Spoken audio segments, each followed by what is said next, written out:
ओम नमो भगवते वासुदेवाय नमः।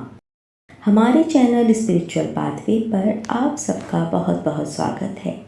आज इस वीडियो में आप सुनेंगे वैशाख पूर्णिमा व्रत की कथा। अगर आप व्रत में व्रत कथा सुन रहे हैं तो पूरी सुने। इसे बीच में अधूरा छोड़ने की गलती कभी ना करें। ऐसा करने से भक्तों आपका व्रत पूर्ण नहीं माना जाता और आप पाप के भागी बनते हैं। व्रत में व्रत कथा को पूरा सुने, जिससे भगवान विष्णु व माता लक्ष्मी का आशीर्वाद आपको प्राप्त हो और आपकी सभी मनोकामनाएं भी पूरी हों। वैशाख माह की पूर्णिमा बेहद शुभ मानी जाती है। हर साल वैशाख महीने की पूर्णिमा तिथि को बुद्ध पूर्णिमा मनाई जाती है। बौद्ध धर्म में इस दिन का विशेष महत्व है। माना जाता है कि वैशाख पूर्णिमा के दिन ही भगवान गौतम बुद्ध का जन्म हुआ था। इसके अलावा 7 वर्षों की कठिन तपस्या के बाद आज ही के दिन भगवान गौतम बुद्ध को बिहार के बोधगया के बोधि वृक्ष के नीचे ज्ञान की प्राप्ति हुई थी। बुद्ध पूर्णिमा के दिन पवित्र नदियों में स्नान और दान का बड़ा ही महत्व है। तो आइए भक्तों, हम पूरी श्रद्धा के साथ व्रत कथा सुनेंगे, जिससे हमारा व्रत सफल होगा और हमारी सारी मनोकामनाएं भी पूर्ण होंगी। बोलिए विष्णु भगवान की जय, माता लक्ष्मी की जय।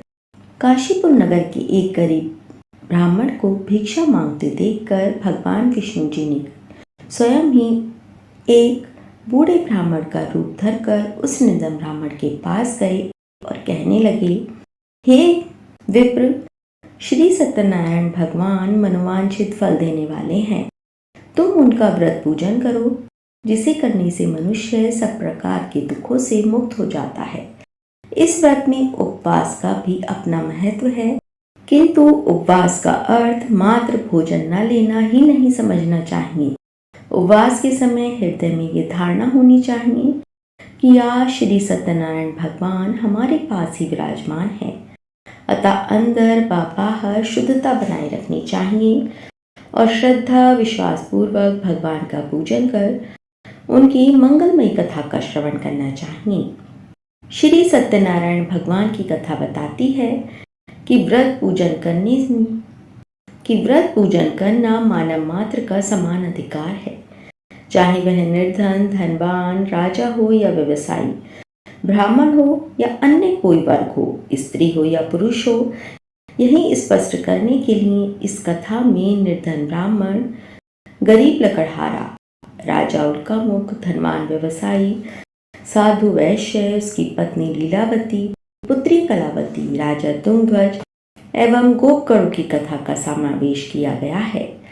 इस कथा के अनुसार जैसे लकड़हारा, गरीब ब्राह्मण, उल्कामुख, गोपकरों ने सुना कि ये व्रत सुख, सौभाग्य, संपत्ति सब कुछ देने वाला है, तो ऐसा सुनते ही श्रद्धा, भक्ति तथा प्रेम के साथ सत्य व्रत का आचरण करने में लग गए और फलस्वरूप सुख भोग कर परलोक में मोक्ष के अधिकारी हुए।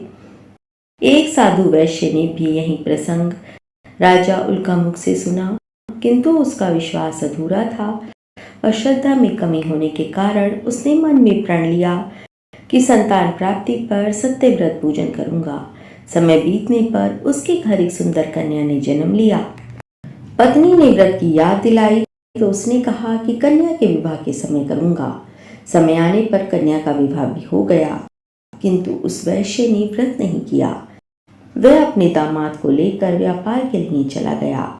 वहां उसे चोरी के आरोप में राजा चंद्रकेतु द्वारा दामाद सहित कारागार में डाल दिया गया। उसके अपने घर में भी चोरी हो गई। पत्नी लीलावती और पुत्री कलावती भिक्षावृत्ति के लिए विवश हो गईं। एक दिन कलावती ने किसी के घर श्री सत्यनारायण भगवान का पूजन होते देखा और घर आकर मां को प्रसाद दिया।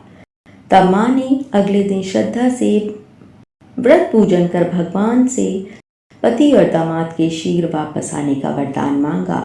श्री हरि प्रसन्न हो गए और स्वप्न में राजा को कह दिया कि वह दोनों बंदियों को छोड़ दें, क्योंकि वह निर्दोष है। राजा ने अगली सुबह उनका धन धान्य तथा प्रचुर द्रव्य देकर उन्हें विदा किया। घर आकर पूर्णिमा और संक्रांति को सत्यव्रत का जीवन भर आयोजन करते रहे। परिणाम स्वरूप उसे सांसारिक सुख भोग कर मोक्ष प्राप्त हुआ। इसी प्रकार एक बार राजा तुंगध्वज ने वन में गोपगणों को भी सत्यनारायण भगवान का पूजन करते देखा, किंतु अपने अभिमान की वजह से राजा न तो पूजा स्थल पर गया, न दूर से ही प्रणाम किया और न ही गोपगणों द्वारा दिव्य प्रसाद ग्रहण किया। परिणाम ये हुआ कि राजा के पुत्र धन धान्य अश्व गजादि सब नष्ट हो गए। राजा को फिर ये आभास हुआ कि विपत्ति का कारण सत्यदेव भगवान का निरादर है। तब उसे बहुत पश्चाताप हुआ।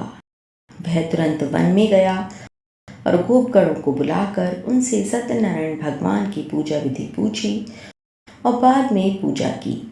फिर उसने उनसे ही प्रसाद ग्रहण किया तथा घर आ गया। उसने देखा कि विपत्ति टल गई है और उसकी सारी संपत्ति तथा धन सुरक्षित हो गया है। राजा प्रसन्नता से भर गया और अपना सर्वस्व भगवान को अर्पित कर दिया। बोलिए विष्णु भगवान की जय, माता लक्ष्मी की जय। इस बार वैशाख पूर्णिमा के अवसर पर रवि योग बन रहा है। पौराणिक मान्यता है कि वैशाख पूर्णिमा के दिन भगवान विष्णु, माँ लक्ष्मी, चंद्रदेव और भगवान बुद्ध की पूजा करने से सारी मनोकामनाएं पूरी हो जाती हैं। वैशाख पूर्णिमा के दिन सबसे पहले पवित्र नदी में स्नान करें या घर पर पानी में गंगा जल मिलाकर स्नान करें। इसके बाद माँ लक्ष्मी और भगवान विष्णु का जलाभिषेक करें। फिर माँ लक्ष्मी को लाल चंदन, लाल रंग के फूल और श्रृंगार का सामान अर्पित करें। इसके बाद घर में पूजा स्थान या मंदिर में घी का दीपक प्रज्वलित करें। बुद्ध पूर्णिमा की व्रत कथा का पाठ करें। इसके बाद भगवान विष्णु और माँ लक्ष्मी की आरती करें। चंद्रोदय के समय चंद्रमा को अर्घ्य दें। वैशाख पूर्णिमा के दिन पशु पक्षियों को पानी और दाना खिलाएं। ऐसा करने से पितृ तृप्त हो जाते हैं। ऐसा करने से पितरों का आशीर्वाद प्राप्त होता है। इस दिन गरीब और ज़रूरतमंदों को दान करें। दिन भर धर्म कर्म, भजन कीर्तन और ध्यान में मन लगाएं।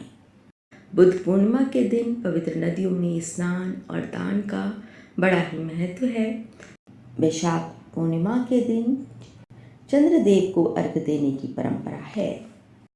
चंद्रोदय का समय 12 मई को शाम 5:59 पर होगा। तो अगर आपको हमारी वीडियो की जानकारी अच्छी लगी हो तो हमारे चैनल को सब्सक्राइब करें, वीडियो को लाइक करें, शेयर करें और कमेंट में ओम नमो भगवते वासुदेवाय नमः अवश्य लिखें। ओम नमो भगवते वासुदेवाय नमः।